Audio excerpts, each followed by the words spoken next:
So hey guys, welcome back to my new video, and this is the second part of the chapter A Bottle of Dew. The first part, if you have not seen, I have given it in the comments. So let's begin with the second part. Ramanatha went home and after talking to his wife started cleaning his large fields which had been lying empty all these years. Ramanatha went home. Ramanatha घर गया and after talking to his wife और अपनी बीवी से बात करने के बाद started cleaning his large fields. उसने अपने बड़े बड़े खेतों को साफ करना शुरू किया। Which had been lying empty all these years, जो कि इतने सालों तक सिर्फ खाली पड़े थे।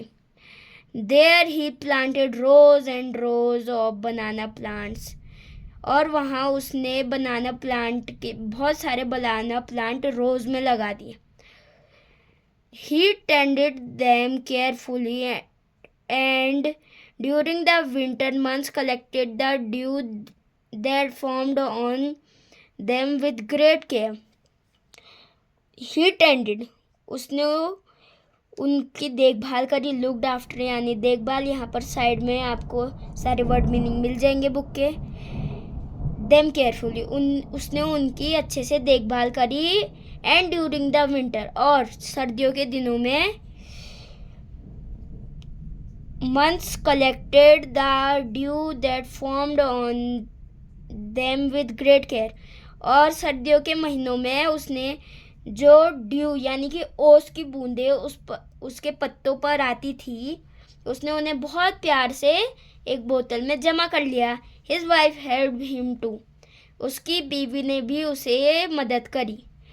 Madhumati gathered the banana crop, took it to the market and got a good price for it.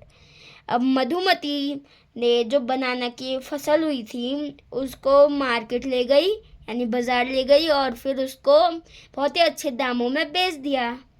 Over the years, Ramanatha planted more and more plants and they had a huge banana plantations. अब जितने साल बीतते थे रामानाथा और ज़्यादा से ज़्यादा वो बनाना यानी केले के पेड़ लगाने की कोशिश करता था। और जब 6 साल बीते तो उसके पास एक बहुत बड़ी प्लांटेशन आ गई, यानी बहुत सारे पेड़ आ गए। At the end of 6 years, और जब उस 6 साल बीते, he finally had his 5 litre of dew, तो उसके पास 5 लीटर की ड्यू थी।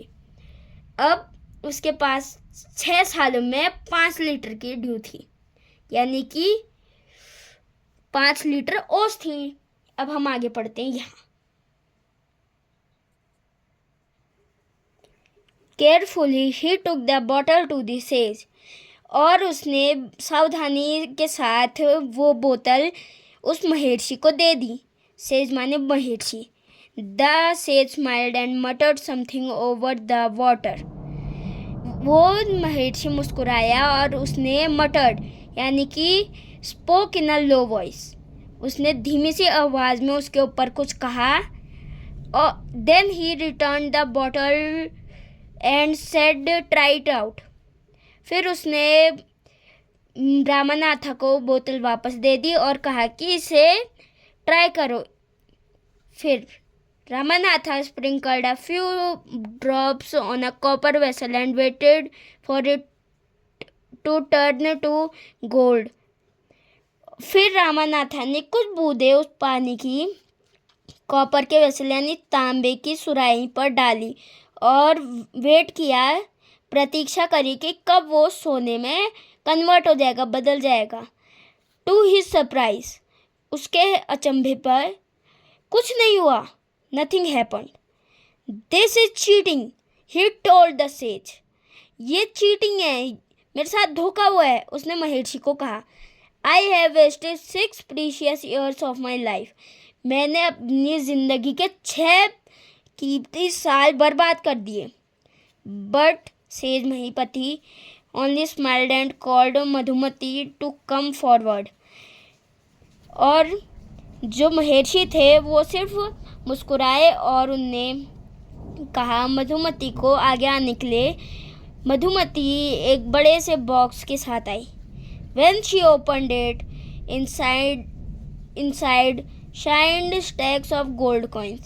और उसके अंदर सोने के सिक्कों के पहाड़ बने हुए थे। Now the sage turned to the very surprised Ramanatha and said, फिर जो महर्षि था वो रामानाथा की ओर मुड़ा और कहा, There is no magic potion that can turn any object into gold. ऐसा कोई भी मैजिक पोशन नहीं है, ऐसी कोई भी दवाई नहीं है जो कि किसी भी चीज़ को सोने में बदल दे। You worked hard on your land and created this plantation. तुमने बहुत मेहनत करी और अपनी उस ज़मीन पर इतनी बड़ी फसल लगा दी। While you looked after the trees, your wife sold the fruits in the market. जब तुम उन पेड़ों की देखभाल कर रहे थे तो तुम्हारी बीवी ने सारे के सारे फलों को मार्केट में बेच दिया। That's how you got this money. और ऐसे ही तुम्हें ये सब पैसे मिले। It was your hard work that created this wealth, not magic. वो तुम्हारा संघर्ष और हार्डवर्क था जिसने ये सब पैसे बनाए, ना कि कोई magic. If I had told you about this earlier, you would have not listened to me. So I played a trick on you. अगर मैंने ये सब बातें तुम्हें पहले ही बता दी होती तो तुम मेरे से सुनते नहीं ये सब चीज़ें, और इसलिए मैंने तुम पर एक चाल चली। Ramanatha understood the wisdom behind these words and worked even harder on his plantation from that day on. अब रामानाथा समझ गया विजडम यानी कि डीप अंडरस्टैंडिंग, इन सब चीज़ों महत्व समझ गया वो इन सब शब्दों के पीछे का, और उसने और भी मेहनत करी अपनी फसल के ऊपर उस दिन के बाद से। और and this story's author was Sudha Murthy. And now I will end this video in here, and tomorrow I will make one more video about this chapter exercises, so you can see that. I can make the video at 7 to 8 p.m. Bye.